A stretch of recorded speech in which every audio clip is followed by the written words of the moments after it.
Welcome to my humble little office. My name is R. Keith Andrews. I am a spiritual guide and paranormal adept. Today on Races of the Worlds, we're going to talk about the final explanation or part of the meeting that we had with the Grand Council of the Galactic Consortium. Today we're looking at it this way. The way they put it, taking care of the planet is it is humans' responsibility. They are not interested in coming in and taking over, in wiping out the human race, in infiltrating governments. They are just not, that's not their agenda. They're not interested in it at all. But the way they put it, operating this planet is like operating a starship.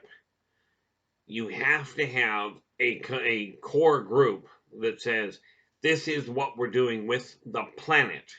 Not with this little room, not with this storage unit, not with the basement, but with the whole planet. Okay, which means, from the way they put it, it's time for you guys to quit looking outside and going, where's the threat? The threat is you're not getting along. That's the threat. It's time to look at each other as co-inhabitants of the same planet.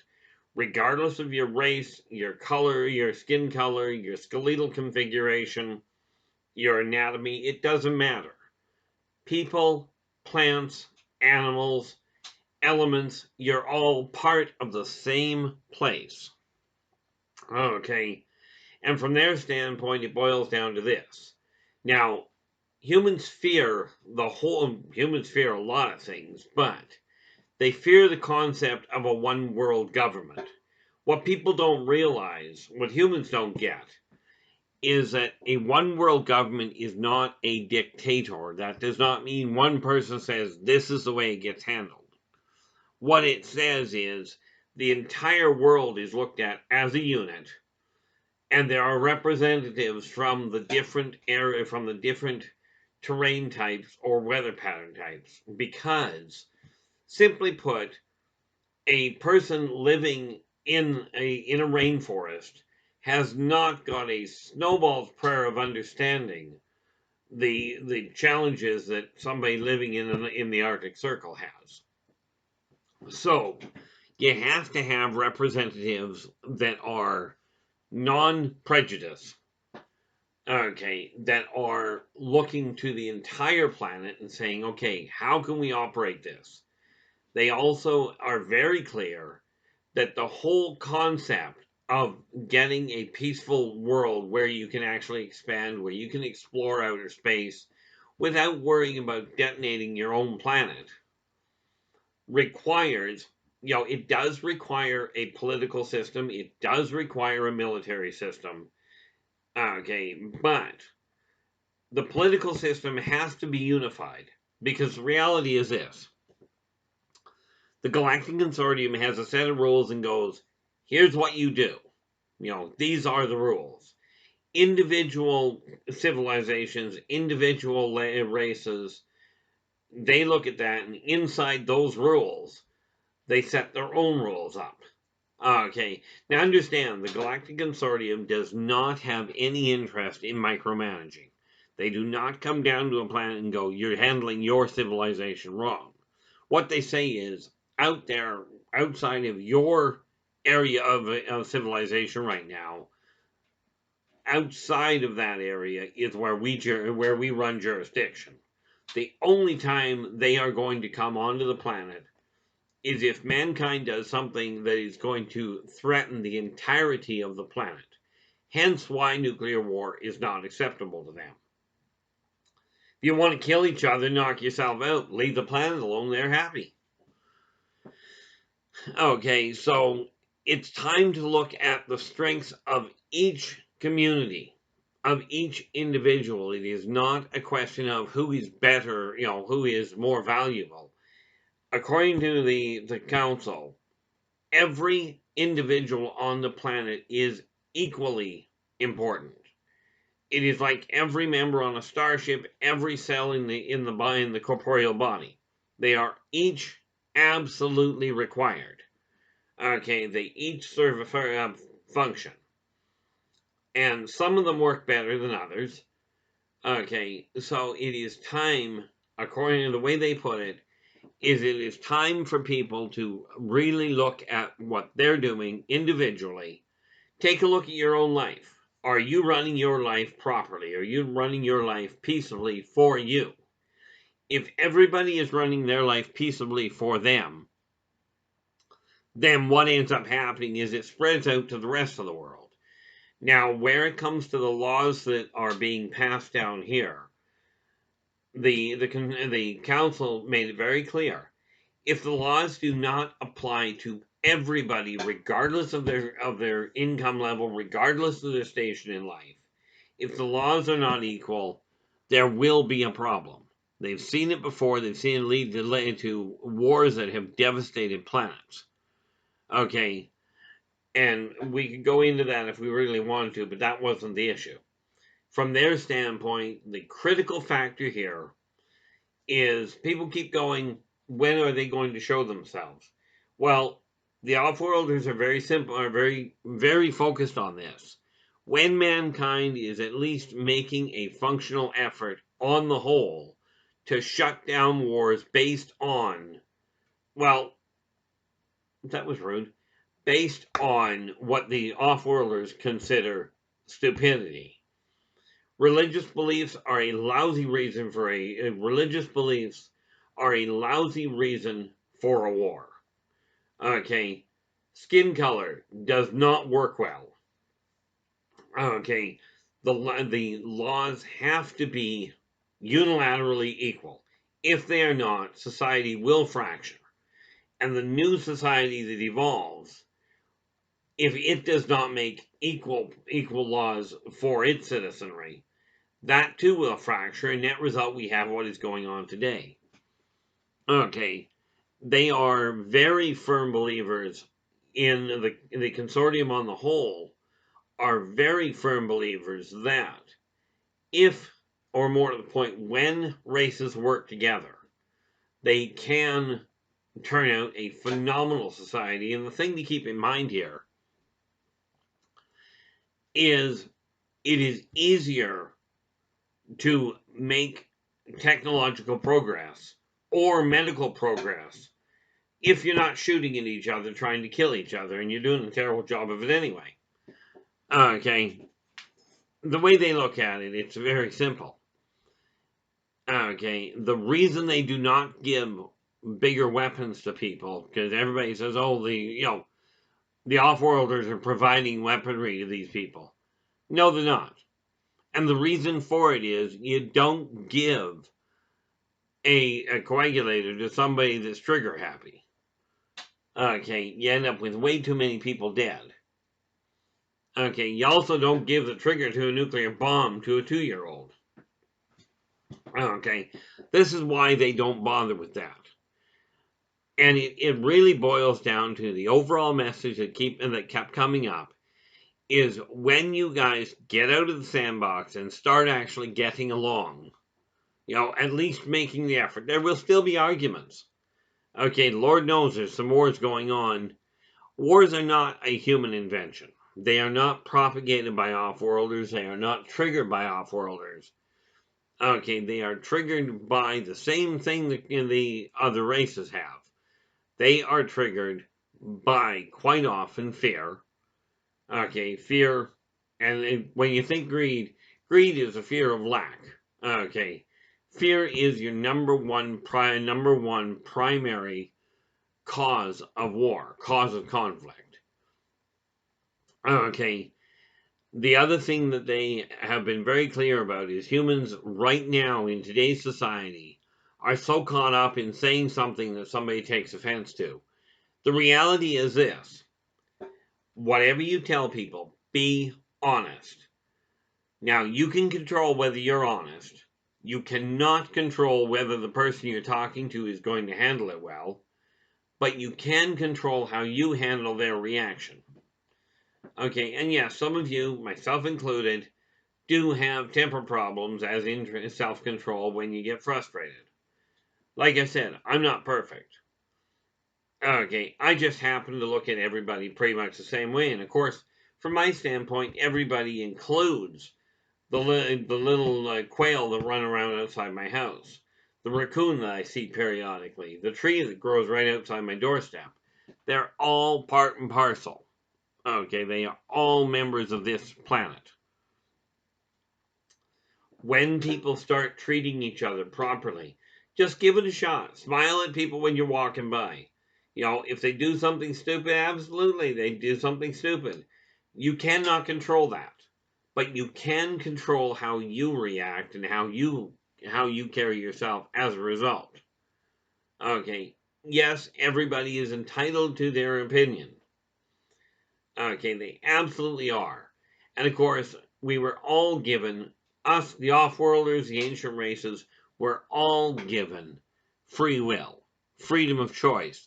But with that came responsibility for your actions.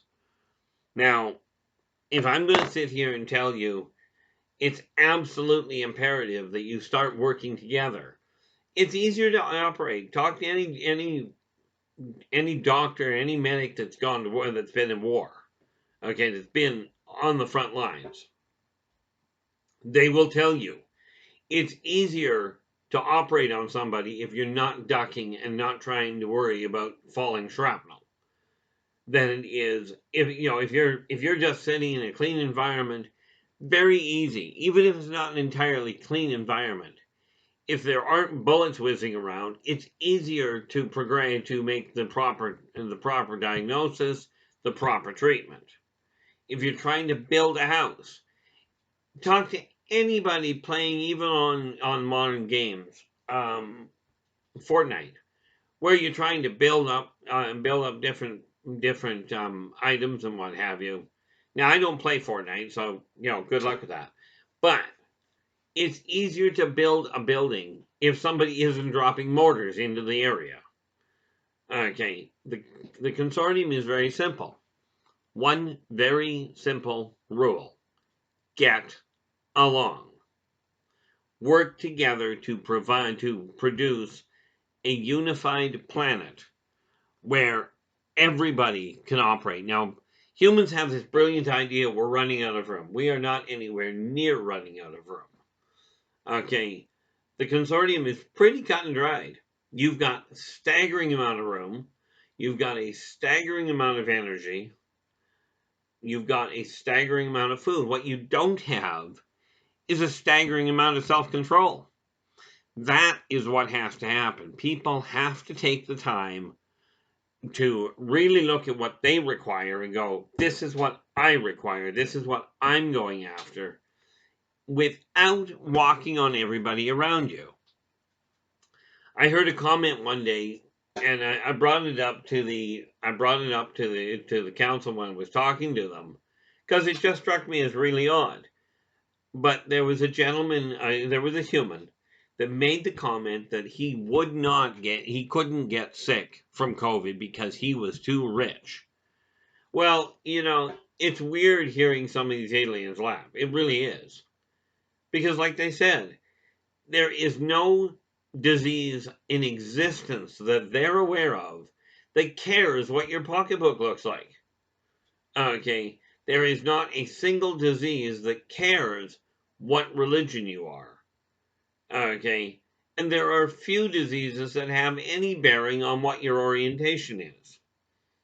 Okay, I mean, there are a few that are specifically to certain situations, but on the whole, get it straight. Everybody is of equal value. The consortium is pretty black and white, and the council was very simple about it. You want full disclosure? You want us to come down there and show you some of these neat little trinkets we've got? Great. Get along. Start looking at the planet now as one big vehicle that you're all members of. Okay. Get somebody in there. Get a group of people to sit together and go, this is what we need to do to balance out things. Now, weather patterns on Earth are a whole lot harder to manage than circulation situations in a building or on a ship.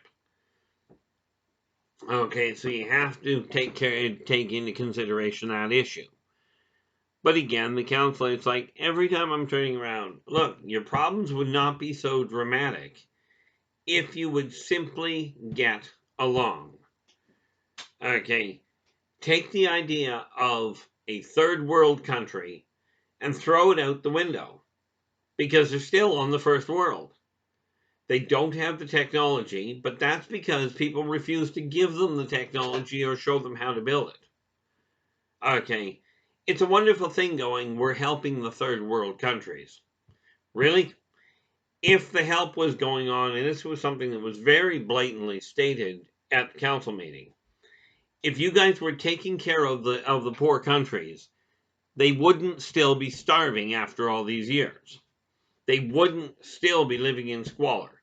If you were in fact taking care of them, if the so-called charities were in fact dealing with the problem, instead of dealing with the symptom and giving themselves a pat on the back, then we would not be dealing with starvation. When you're looking at so-called first world countries, throwing food into the garbage and refusing to feed the poor, okay, you're doing things wrong. Get it straight. Look after each other. The basic rule is this. The people that have more, that have better abilities, it is up to you to reach out and help the people that don't. It's up to you to put out a hand to help them rise up. Because the race is only as strong as its weakest member. Okay. The society is only as strong as its weakest outlet or weakest center. It's just that simple. According to the consortium, it is imperative at this point in time, you are now at a turning point. This is the time to look at what you're doing and go, am I doing this right? Am I doing something that is benefiting society? Am I doing something that I can stand up and say, hey, look what I did? Now, there's this neat little thing out called the Nobel Peace Prize and that sort of thing. According to the consortium, if you want to give awards out for doing something nice, have a happy. Okay. But don't go doing nice things because of the reward. Okay. It is absolutely imperative. Yes, take care of your own home first. Absolutely. But understand, if you've got a surplus, okay, help the people around you. To those of you that are living in amongst each other that do not have a surplus, work with your strengths. The guy that knows how to build, give him let him lead the building side of things to put things together so everybody can have shelter. Okay, the people that know how to grow food properly, work with the people to get everybody fed. Okay, food, clothing. Okay, the bottom line is respect the other denizens around you. You start working together, and all of a sudden, you've got a world that is unified, and you don't have to duck bullets while you're trying to build skyscrapers. Okay, yes, it's imperative to build skyscrapers, because humans are, much as they are a nomadic race, they are also a fledgling race. And building skyscrapers, building apartment towers, enables people to have a little spot where they say, that's my place, that's my sanctum sanctorum. Okay. The Offworlders are all too well aware of this. This is why on ships they've got small rooms for people to live in. Okay. Because every corporeal in existence likes their privacy from time to time. Even the elementals find ways of separating from each other from time to time. Okay, but it's absolutely imperative you realize the Offworlders are not here for conquest. They are not here for salvage. They are not here to screw up mankind's governments. Mankind, as they put it, mankind's doing quite well. and screwing up its own government. Okay, they're doing a terrible job of killing each other, which is a good thing. Okay, they're doing not bad at trying to help each other. They're just going about it in a little bit of a learning curve way. They haven't figured out quite how easy it is, so they're still doing it the hard way. But the important factor is that humans around the world, the greater majority of them, are trying to do things that are beneficial. Okay, and that's from every walk of life, every skin color, every language. Okay, they are quite, the council is quite pleased that humans have figured out that in order to run a country, run a planet properly, now they call it running a country properly, you have to have you've got to have a common language. Computers require a common language to communicate. Okay, now the council is very happy that mankind has figured out that common languages are necessary for inter-community communication.